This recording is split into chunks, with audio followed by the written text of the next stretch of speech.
Execução antecipada da pena. Ela é compatível no nosso ordenamento jurídico? Vejam, senhores, o direito brasileiro, ele basicamente tem dois tipos de prisão.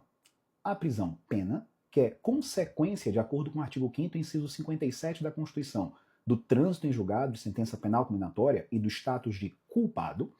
E nós temos as chamadas prisões cautelares, que podem ser aplicadas durante o processo, desde que presentes o risco, o comprovado risco à liberdade de um determinado indivíduo. Ocorre que, durante muitos anos, a partir do julgamento do HC 126292, o Supremo Tribunal Federal começou a ter comportamentos, compreensões conflitantes a respeito desse tema, chegando ao ponto de, em novembro de 2019, serem julgadas as ADCs 43, 44 e 54.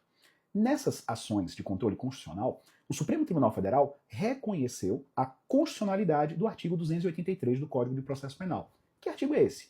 É um artigo que, basicamente, repetindo as disposições da Constituição, diz, a prisão-pena depende do trânsito em julgado de sentença penal condenatória. Ou seja, em consequência, o Supremo Tribunal Federal, em novembro de 2019, considerou que a execução antecipada da pena seria incompatível com o nosso ordenamento jurídico.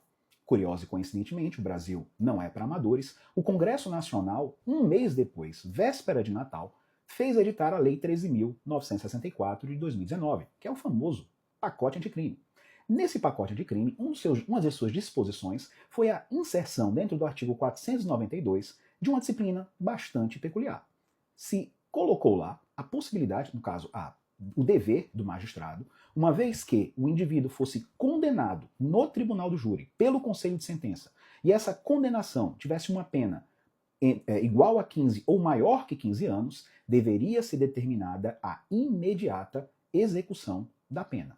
Ora, o conflito parecia óbvio. Afinal de contas, o Supremo disse anteriormente, um mês antes, que essa execução antecipada ela seria incompatível com o nosso ordenamento, e agora o Congresso Nacional, muito possivelmente como tipo de resposta àquela decisão do Supremo, fez incluir no 492 essa modalidade de execução provisória. O que se esperava? Ora, a lógica se esperava que o Supremo Tribunal Federal compreendesse também esse dispositivo como inconstitucional. No entanto, muito recentemente, quando do julgamento do tema de repercussão geral de número 1068, o Supremo Tribunal Federal deu uma nova guinada dessa referida compreensão e entendeu o seguinte, quando se dá o julgamento pelo conselho de sentença, estamos diante também do princípio da soberania dos vereditos, razão pela qual seria plenamente compatível com os nossos parâmetros constitucionais a execução antecipada da pena nessa situação em virtude dessa questão relacionada à soberania.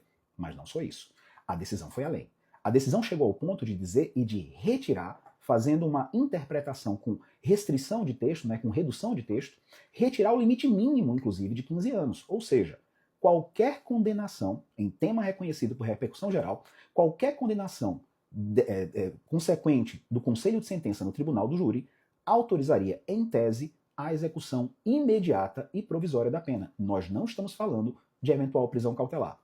A única compreensão que a gente pode derivar disso é que, óbvio, essa execução antecipada tem que ser minimamente compatível com o regime inicial de cumprimento de pena que foi determinado pelo magistrado na sentença. No entanto, é óbvio, o Supremo, a partir de agora, compreendeu que exclusivamente no âmbito do júri é possível a execução antecipada de pena, independentemente da pena aplicada pelo conselho de sentença. E diga mais, o STJ seguiu a mesma linha. Inclusive deixando muito claro que essa decisão do Supremo Tribunal Federal vale para casos que ocorreram anteriormente, já que não houve pelo Supremo nenhum tipo de modulação temporal. Ensinar, como vocês podem ver, processo penal no Brasil é verdadeiramente um desafio.